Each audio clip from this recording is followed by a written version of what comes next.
share with me and get to know me. Working within it so that you can trust You gotta them. be able to produce things. And I'll tell you why that production is so important. But before we go there, how do you use those two pieces of equipment? Success is not necessarily financial, but success is when you feel fulfilled in what you're doing. And then to other women, they need to know their value, their worth. But I believe everything that you put your mind to and you achieve, it's success. Give us all the stuff. Okay, I'll answer all 16 of those questions right now. I started in the music business at Sony while I was still...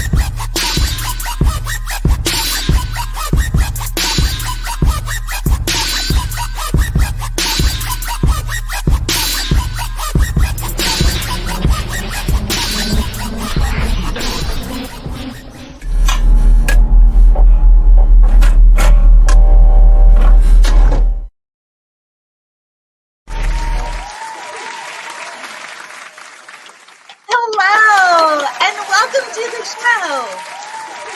My name is Renee Hastings, and I'm your host of Renee Speaks. Today, I'm so excited to share with you an amazing young woman who is newly on her entrepreneurial journey, and I'm so excited about where she's headed. She currently serves as an academic advisor at Georgia State University, which clearly sets her up for success for the business that she's in. Please join me in welcoming Leesi Barinem.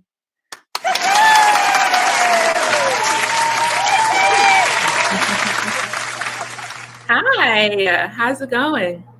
Good. How are you? I am wonderful. I'm so excited for you. Thank you so much for inviting me.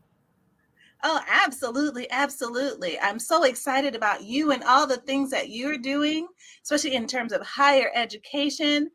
I know that you are in the higher ed field and you are currently working with students who are trying to navigate that whole system. So why don't you tell me a little bit about what you do and then how that may be parlayed into you starting your own business? Perfect. Yeah. So as you mentioned, I'm academic advisor at Georgia State University. I work at one of the perimeter campuses, so it's the 2-year campuses or associates campus. Okay. Work with students just to basically guide them and direct them on their path towards success.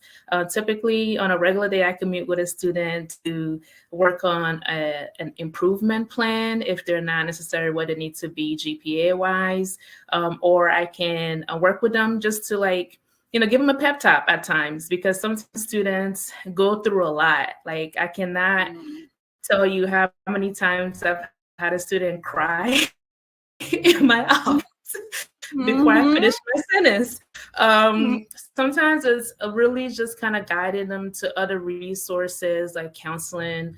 But most of the time I'll work with a student just to kind of make sure that we partner with them to create a plan towards success and towards graduation at the end of the day. And I just have a passion for helping people. But when it comes to academics, I realized that students truly gravitated towards me. I've taught a lab in the past, and most of the time students, I guess, really just love the way that I approach answering their questions. And they will ask me other questions like, how can I talk to my professor? I feel like they don't understand me, like little things like that. So I figured, you know what, let me make this a career, right? But when it came to business, I wanted to do it, on my own for myself. And I figured that, I really love coaching students. Why not, work for myself eventually? Right now, my primary focus is just to elevate the natural talent that I have with food. So I really love coaching people to basically make delicious vegetable dishes that are healthy but still vibrant, and just, something tasty. People don't like vegetables because of how it's presented at times. And I can just work with people to just create something that they can recreate on their own. So I was like, well, I love food so much. I want to do the coaching as well with academics in the future. But right now, I just want to focus my energy on helping people, be successful and live a healthy lifestyle through food. Wow, that is fantastic. And I know when we were chatting in the past, it was mainly about you and your coaching of the students and making a career out of that. And I'm so excited to know that that's still on the table and that it is maybe a little bit a little bit further in the future, but that it's still going to happen because I just think you're an absolute natural, just an absolute natural for that. And like you said, the students gravitate towards you. And there's so much to navigate in like whether you want to try to apply for a scholarship, knowing when to apply, where to apply, how to apply, all of that. I mean, it really takes a special person who's dedicated to know, how to teach someone else how to do it, because it can be a challenge. It can be daunting, so glad to know that's still there. That's definitely true. I mean, I'm a first generation student, so going to school, I kind of had to learn things on my own. Literally struggled through it. So going through that process, I kind of built my passion, right, to help other people because I wanted somebody else to have like a leg up when it came to getting to success. And I also want to do the same thing with food as well as education. Either way, I'm just going to be a skills coach that's going to be coaching you through something. So I really just enjoy helping people and partnering with them to make sure they set goals or small goals towards where they want to go. So I struggled, but I don't want somebody else to struggle. I want them to have that road towards success. Right. And it's so appreciated. And you have such a big heart for wanting to partner with people to help them. So, and using the benefit of your own knowledge and experience to say, hey, it doesn't have to be this hard for you. Right. Exactly. Let me show you what I did so that you don't have to repeat the same mistakes or, go through all the same challenges that I went through. So as you think about your journey on this entrepreneurial journey, what would you say are some of the most important skills that you need to have as an entrepreneur? So I think number one, you definitely have to be imaginative. Because I've always heard that I have a unique perspective when it comes to like these ideas that I have. Like when it came to my career, I've always been told that maybe you need to create that. So I think sometimes as an entrepreneur, like you might be in your own lane where that particular field or design or whatever you want to pursue might not already be created, or maybe it's not in the way that you see it out there. So I would say just being willing to just be, to imagine and just to dream a little.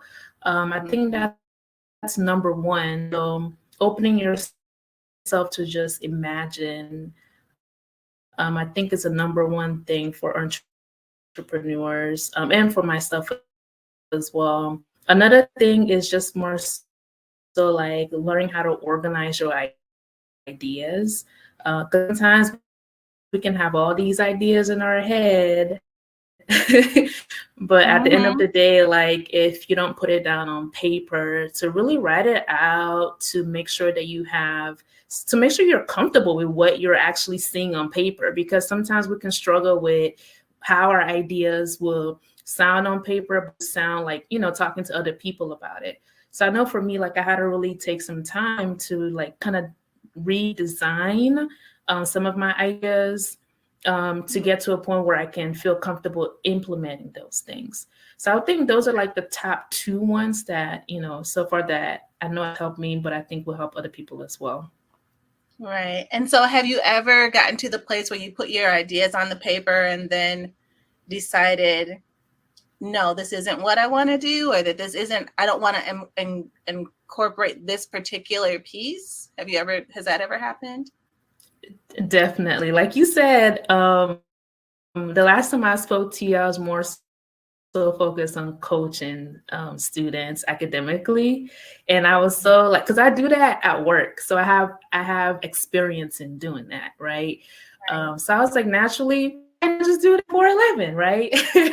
But then the more I thought about it, the more I was like, well, what would be most practical to do right now?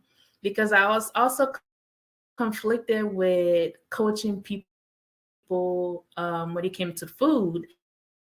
And naturally, again, I just attract people. Like I will post pictures on a group or, just share with my friends. And they were like, what, can you help me, create that? And I'm just like, this wasn't naturally what to do, but I do it. I do both of those two things well. So at some point when it came to actually implement, getting to the point where I start, putting in work and seeing what I want to do for my business come to life, I had to make a decision.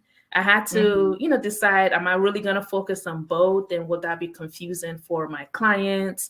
Or can I start with one right now? And for me, since I already, do so that I already do academics well, I was like, well, let me just, venture out into the food portion of coaching for a while. And then I can always add on any other type of skills at the end of the day. So yeah, definitely. I had to really redefine or redesign my goals recently, just 2 weeks ago. Yeah. So it's like constantly evolving, it seems like, as you decide, figure out where's your niche and where's your passion and what gets you up in the morning and what gets you excited, so excited you can't sleep at night. That kind of excitement. So that's awesome. I'm glad that you have found that, and it comes so naturally for you, to be able to coach people on healthy eating lifestyles and preparing vegetables so that they're not just bland. Okay, so I'm going to confess. So I think, so you know me and you've heard me talk about my cooking skills, right? So I'm not the greatest cook in the world. And most of my vegetables come in a bag that says steamable on it. Yeah. So what would you say would be one of the easiest, quickest ways to make a steamable bag of vegetables taste amazing? Or is that even possible? Of course it's possible, and no judgment. You're kind of smarter than most people. You're taking, you're just going to the store, getting something that's already pre-prepared, right? For convenience sake. So no judgment at all. When it comes to like, one thing that I know is really like, I have like in my pantry or just my cupboards is, it's like, what is it? I think better than bouillon is one thing. I don't know if you've heard of better than bouillon, or just like the bouillon cubes. If you just grab a couple of those, you can always flavor vegetables with that. Salt and pepper doesn't hurt, but I think what I really enjoy and I think you should try is to add fresh herbs. Fresh herbs to your dish, cilantro to it, basil to it. That usually gives it a bit of this freshness that kind of wakes you up when you take a bite into it, kind of a thing. So like food, and then also play with spices, necessarily like cayenne or something like that, but more so like cumin and curry. So you want to add spices that are, that are different, but also can complement each other as well. But I love adding spices, not just salt and pepper, but add a little spice to it. It doesn't have to be like spicy, but you can have a lot of flavor just by playing with flavor, like spices. So that's one thing I would recommend. Okay. All right. Great. That is a great suggestion. I'm going to try it. I have a bag of corn with my name written all over it. And with corn too, you can just add coconut milk, salt and pepper and curry, and that's a whole meal right there. Yeah. What? Coconut milk, salt and pepper and curry on corn? You exposing me to all kind of newness. Yeah. Yeah, it's more about flavors, flavors that you wouldn't think go together actually do sometimes when you put it together and you have that cooking time. So, yeah, Right. just try That it. sounds Just play with amazing. it. Wow. Okay. So now you have my wheels turning. I'm like, okay, I may have to try that out because I'm pretty sure I have a can of coconut milk in my cabinet, and I know I have curry. So Yeah. yeah, that may be on the agenda for tonight. Yeah, definitely. Try it and let me know. I will for sure. Thank you for the suggestion. So what other tips do you have for people who are trying to develop a healthy lifestyle? I mean, especially over the winter, people kind of overindulge from Thanksgiving all the way through the new year and put on these extra pounds. So how would you coach someone who's maybe put on, the winter 10, I'm going to call it, and Yeah. get those off and using healthy eating in the process? Yeah, I like that. That reminds me of like the freshman 15. Right, right. So I totally made that up. Yeah, the winter 10. Good job. Oh man. Well, okay, let's see. Well, I've been through this, right? A couple of times. Every single year, I tell myself before like the big holidays on like Thanksgiving, Christmas, I'm like, I'm not really gonna eat all that. I'll make sure that I take it slow, but then I don't know what happens as soon as the food it's ready. Right? It's all Right? spread It's all the out in my aromas. face. Yeah. Oh, And the it smells too smells, good. yes. Yeah, I get too excited, and at some point, I want to get second, thirds, and so forth. Before I know it, I'm gaining weight. So I definitely understand. It's okay. It's normal. It happens, right? Especially if you're Right. enjoying your family, enjoying that time spent and time you cook, you want to enjoy eating the food. Right. So I would say, what I know I've done is after, let's say New Year, for example, because I think holidays usually keep going till New Year's. But after New Year's, I know some churches might have like a fast or something like that. So depending on, like if you're religious or not, and what your community looks like, maybe get involved with your community and see if if people are, doing like these New Year trends, I guess, most of the time you have like this, goal that you want to set for the new year. I think setting goals are a good thing. I don't think it should just be in the beginning of the year, but just being aware of, how you want to start, right? So for me, like I'll think, okay, well, I want to just eat healthier in general. So not necessarily lose weight, but just eat healthier is usually a good goal. Because when you start eating healthy and having a healthy lifestyle, losing weight is going to be like an add-on to that. So setting a small goal, like I want to eat healthier, no pressure, right? And then making sure that you either do research or talk to people who are eating healthy or have a healthy lifestyle to see what are they doing, kind of like we're communicating right now. You can make corn more delicious than you thought. So it really is the small things. Portion control is always very good if you want to eat healthy. For me, I don't try to exclude like, oh, I won't eat pizza, I'm not gonna eat all carbs and stuff like that, because sometimes I know like when you restrict yourself totally, it can be a point of conflict internally. So you can work on portion control, reducing how much you eat of more like carbs, for example, might be something. Or if you want to choose 3 times a day where you just eat heavy meals or bigger meals and snack in between, you can. But it's just more so like your choices matter at this point. But that takes the pressure of trying to lose weight, but focusing on shifting it into a lifestyle.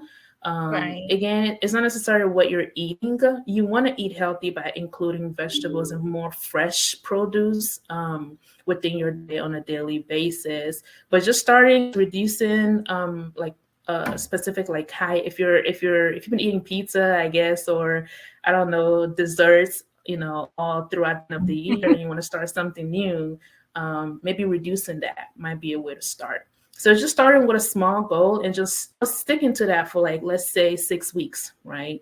See how well you do. depending on how, I guess, how you want to move forward, if you want to do something different, you can try something different. So for me, I start small and I just stick to that for X amount of time. And if I want to make any more improvements regarding, like, let's say my weight, and I need to find different types of foods, to eat. So to make sure I meet that goal. But I don't want to focus on restriction, because restriction at times can be hard to start with at first. But once you Right. get to a place where you have consistency, you can focus on cutting other parts, like other things that are not as healthy, out of your diet. Right, right. That's smart. Because I agree with you. When you have to restrict yourself, then it's like you're depriving yourself, and that makes you want it even more, Yeah. right? And so it's like, Exactly. so you spend so much energy fighting, a Mhm. natural desire to like want to eat ice Mhm. cream for breakfast, or Mhm. something. And so That it's sounds like, well, familiar. go That sounds ahead, like me. have your ice cream Yeah. for breakfast, but have a salad for lunch and dinner. Yeah. You know what I Yeah. mean? Yeah. So Yeah. I like the Definitely. idea of the swap. I like, Hmm. that kind of works for me.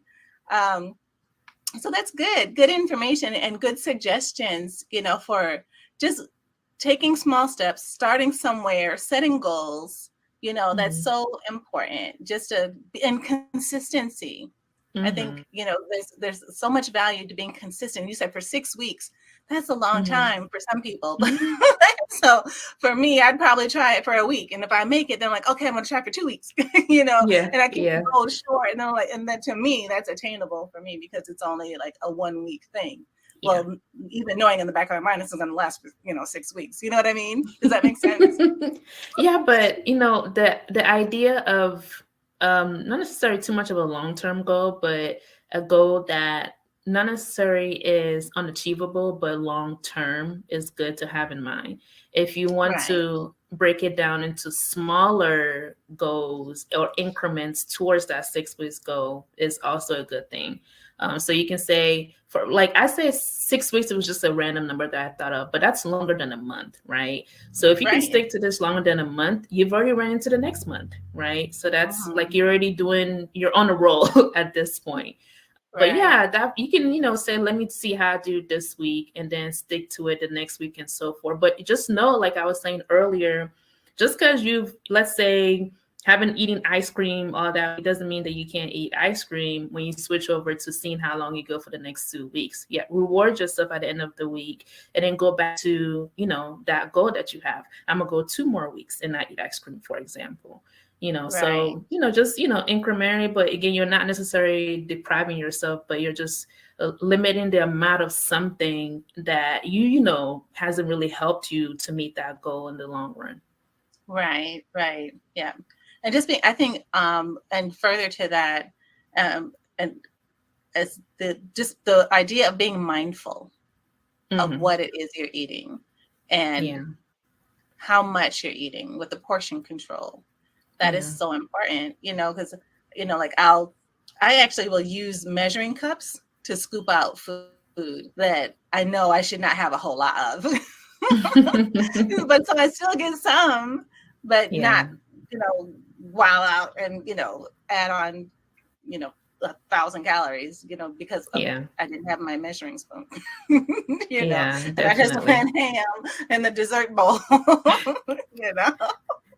Definitely. And one other thing is just not to have that thing in your house. Right? Like if Oh, donuts is not for you, just don't right. buy donuts. Don't have Don't donuts in your house play or your apartment. Yeah. right. Yeah. Don't have them around, out of sight, out of Yeah. mind. Right. Yeah, Yeah. exactly. If you have to think about going out in the rain and the cold to go and get a donut, you're probably not going to do it. Yeah. But if it's sitting right there in the That's kitchen true. cabinet, Yeah. yeah, it's too dangerous. It's too dangerous. Yeah. Oh Yeah, man. totally get it. Totally get it. So, Lacey, as you've been on this entrepreneurial journey, um, what would you say are some of the most important lessons that you've learned along the way? Okay. For me, I think my number one lesson is just um, to maintain like a strong relationship with God. For me, that's been number one because at the Mhm. end of the day, like there was a certain time where I just didn't know if this was going to be possible. And I really had to revisit like a conversation with God, like you gave me this passion, I love people. I love helping people. Like, how exactly do you see me working this out in purpose throughout this earth? I had to have many conversations just to like I said, reimagine, to keep that vision alive, because at certain times I just felt I lost the vision, and I didn't like the way that made me feel, because I know there's something more that I could be doing on this earth, but it's like, how do I can't see it, kind of a thing. So yeah, for me, definitely maintaining a strong relationship with God, has really been, I think, my number one thing has kept me so far. Right.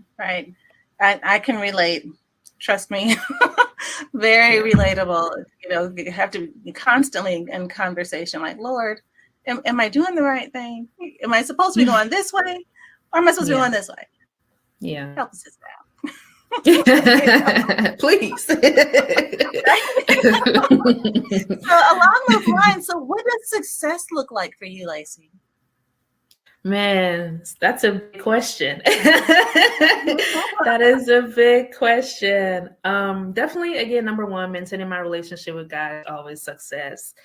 But number two, making sure that I actually I'm intentional about the next step I take towards this purpose, right? So if my goal is to one day run like my business full time, I have to be more intentional to those things on a daily, on a weekly, on a monthly, yearly basis. Like, success doesn't come overnight, right? That's what I'm learning. So sometimes you might have this passion and even have the vision, like, it's not going to happen tomorrow. You're not going to have I don't know, a multi-million organization tomorrow, kind of a thing. And if you did, you might have to question that, where did this come from, kind of a thing. Right. Yeah, so, it's a movie at this point. But I think that's definitely making sure that I live out my purpose on this earth. But again, taking it one day at a time, and just to remember that I can design that, I can continuously create and imagine what the future will look like for me, and not to compare myself with anybody, because at times, even if you had friends that exactly that part, if you have friends that even starting the same, starting their own business at the same time as you, and you see them succeeding, you see them promoting their business and on Instagram, or just, going to events, you might feel man, we started this at the same time, you might get into a space of mind, you start comparing yourself. And just to remember that, you're in your own lane. It doesn't even matter if other people are a skills coach, a food coach, academic coach, whatever, whatever everybody else is doing that might seem similar to you, just know that you're in your own lane. You're only competing against yourself. But at the end of the day, if you don't put in that work, you won't see it happen. You don't know what somebody's doing behind the scenes, So success to me just looks like, making sure that I focus on what God has given me to share with other people, and just doing that well, just being more intentional about the steps that I take to see that come to life. Good. That's awesome. What great advice and great words of wisdom, to share with the listeners, that it's just you. It's just you. Yeah. You have your own journey, your own race to run. Yeah. You don't know what the other person may be doing or not doing to get what they have, or to get where they've gone. There could have been so many sacrifices made that you just have no idea about. Exactly. But because they've made these sacrifices, maybe that's why they are where they are. You don't have to know their sacrifices. It's not anyone's business except theirs, because that's their race. That's their journey. That's their choice. That's for them. But you each have our own race. And so I think that whole idea about not comparing yourself, so major. Yeah. And the quicker that we can grasp that, we all have our own destiny and our own journey to run.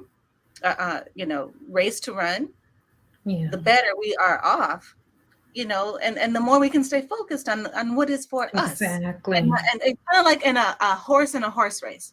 If you have blinders on like this and you're just doing your thing and you're going down the track and you're making your turns and all this, that's all you got to do. Doesn't matter what horse is back here. Doesn't matter what horse is back here and what they're doing.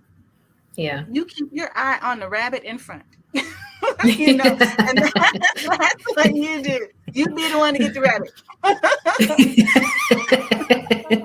That's amazing. I like that analogy. It's